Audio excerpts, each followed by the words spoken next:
बिस्मिल्लाहिर्रहमानिर्रहीम। अस्सलाम वालेकुम। हकीकत टीवी साइंस एंड हेल्थ में खुश आमदीद। आज ईरान ने देखिए अमेरिका के साथ क्या किया है। आज उन्होंने पैगाम दिया है कि पानियों के बादशाह हम हैं, मालिक हैं हम। अमेरिका को अगर हिम्मत है तो आकर हमसे लड़ ले। ईरान ने अमेरिका से शिप का बदला ले लिया है। उन्होंने 2 शिप को इस वक्त तहवील में ले लिया है। अमेरिका ने ईरान का एक शिप तहवील में लिया था और एक स्टेटलेस शिप भी तहवील में लिया था, तकरीबन 2। उन्होंने 2 शिप को तहवील में लिया है और एक शिप पर उन्होंने अटैक कर दिया है। और अटैक करके उन्होंने गन फायर से असल में अटैक किया, स्टेट ऑफ हॉर्मस से। और ये सूरत हाल में उन्होंने ट्रम्प को पैगाम दिया है कि तुम हमारे जितने शिप तबाह करोगे या तुम तहवील में लोगे, उसका पूरे का पूरा जुर्माना तुम्हें अदा करना पड़ेगा। और इस वक्त उन्होंने यही काम किया है। आप अंदाजा करें कि ये अजीबो गरीब सूरत हाल है कि इस वक्त यूनाइटेड नेशन समेत सारे कह रहे हैं कि देखिए ये जो एक दूसरे के शिप आप लोगों ने कब्जे में लेने शुरू कर दिए, ये पागलपन है। ये पूरे का पूरा वर्ल्ड आप लोग तबाह करने के लिए जा रहे हैं। ये शुरुआत किसने की थी?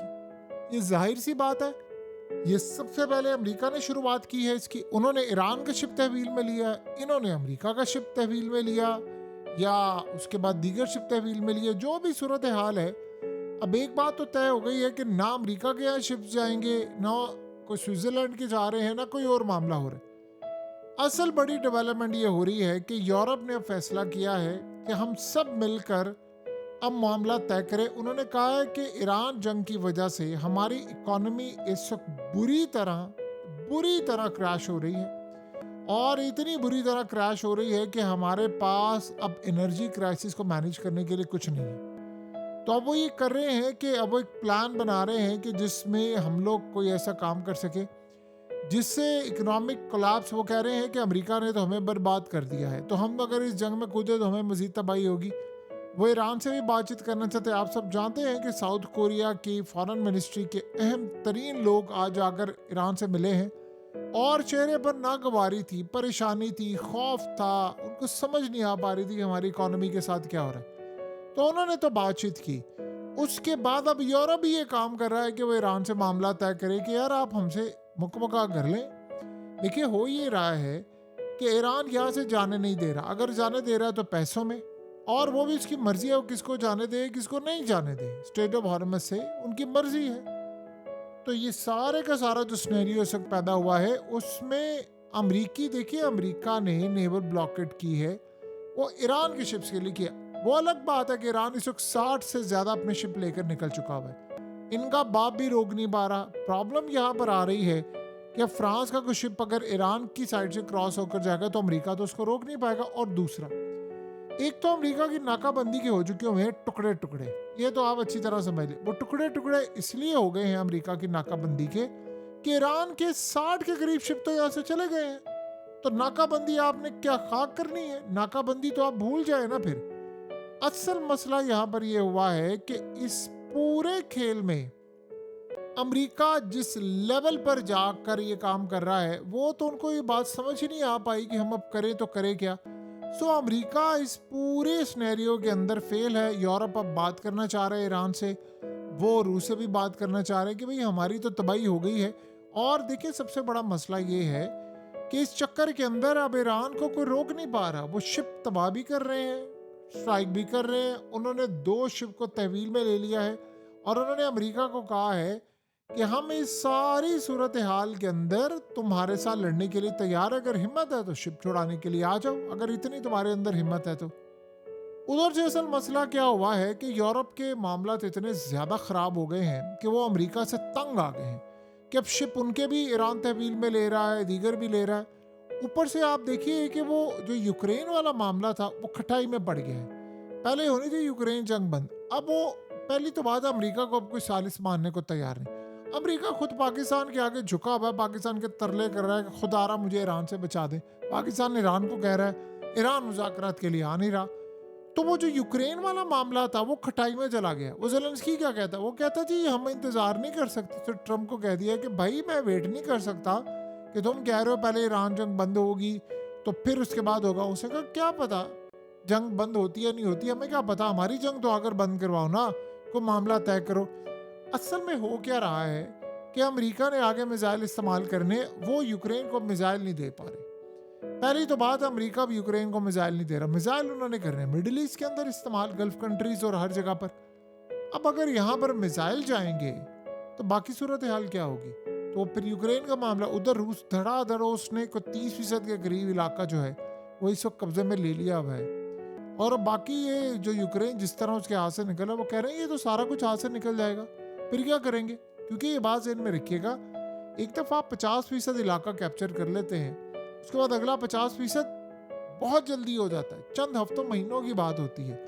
इस तरह याद कीजिए, अफगान तालिबान ने काबुल को फतह किया था, एक ही रात में फतह हो गया था। पहले थोड़ा थोड़ा करके आ गए थे, काबुल पे एंटर हुए तो एक ही रात को पूरा काबुल फतह।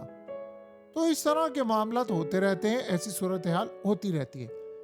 अफगानिस्तान का मसला और यूक्रेन का और मिडिल ईस्ट का टोटली अलग है। देखिए इस वक्त ईरान कर क्या रहा है, तेल की कीमतें ऊपर जा रही हैं, अब आउट ऑफ कंट्रोल हो रही हैं। बिल्कुल आज ईरान की वजह से तेल की कीमत ऊपर चली। अमेरिका क्या करना चाह रहा है?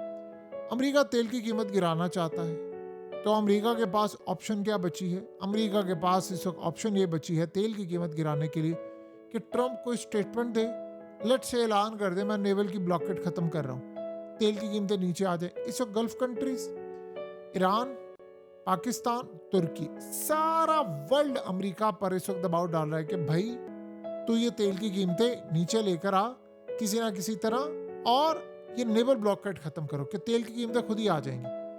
अब ट्रंप ये समझ रहा है कि नेवल ब्लॉकेट मैंने खत्म किया तो पूरी दुनिया के अंदर ये बात जाएगी कि जी अमेरिका झुक गया। अब वो क्या चाह रहा है? वो ये चाह रहा है कि मैं कोई नाम लगा दूं कि मुझे पाकिस्तान ने कहा तो मैं मुज़ाकरात के लिए इसको नेवल ब्लॉकेट को ख़त्म कर रहा हूँ, नाकाबंदी ख़त्म कर रहा हूँ, या मुझे तुर्की ने कह दिया, या फलाने ने कह दिया, या मैं लोगों की बेहतरी के लिए, वो कोई भी नाम लेकर ये काम कर सकता है। देखिए अमेरिका के लिए इतनी बड़ी एम्बैरेसमेंट है, शिकस्त है, क्योंकि ट्रंप ने नैरेटिव बनाया हुआ था कि ईरानी मरे जा रहे हैं मेरे साथ डील के लिए, मरे जा रहे हैं। और आप सोचें कि वो कह रहे थे कि मरे जा रहे हैं कि किसी डील कर लो, और जब डील के लिए मुज़ाकरात की बात हुई तो ईरान पीछे हट गया। ईरान ने कहा हमने तो बात नहीं करनी, हमारी शराइत के बगैर बात नहीं होगी। उन्होंने कहा धमकियां देकर, धौंस करके आप सभी से बातचीत होगी। अमेरिका का नैरेटिव सारे का सारा तबाह हो गया। आपको पता है नैरेटिव असल में उसका तबाह इसलिए हुआ है कि उसने पूरी दुनिया के सामने कहा था कि ईरानी डील चाहते हैं, जबकि ईरान के लोग तो डील नहीं चाह रहे। उन्होंने कहा हम डील, हमें कोई ज़रूरत ही नहीं, हम तो मार रहे हैं। वो कह रहे हैं कि आज ईरान ने ओपनली ऐलान किया है कि आप बताएं वो मुल्क जो जीत रहा हो उसको क्या ज़रूरत है तरले करने की, डील करने की, या क्या ऐसा काम करने की।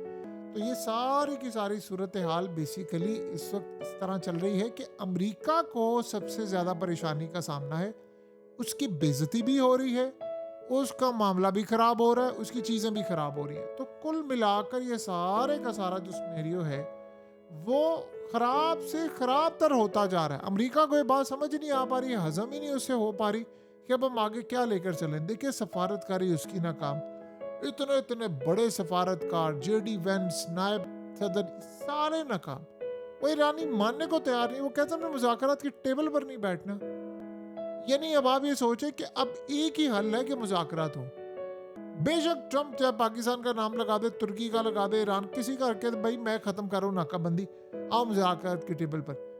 तेल की कीमत नीचे जाएगी और आप देखिए कि उससे पहले उसका बेटा है या उसके इर्द गिर्द के लोग तेल को शॉर्ट कर लेंगे। जब तेल शॉर्ट हो समझ आइएगा कि कोई बड़ी गेम होने वाली है, कोई बड़ा कुछ काम होने वाला है। ये असल वो सूरत हाल है जो क्लियरली नजर आती है कि मार्केट को कौन डायरेक्ट कर रहा है, किस जानिब जा रही है। बहरहाल ट्रंप को कोई सीरियस लेने को तैयार नहीं। देखिए कितनी दफ़ा उसने आज पॉजिटिव बात करने की कोशिश की मार्केट के हवाले में, मार्केट ने रिएक्ट ही नहीं किया।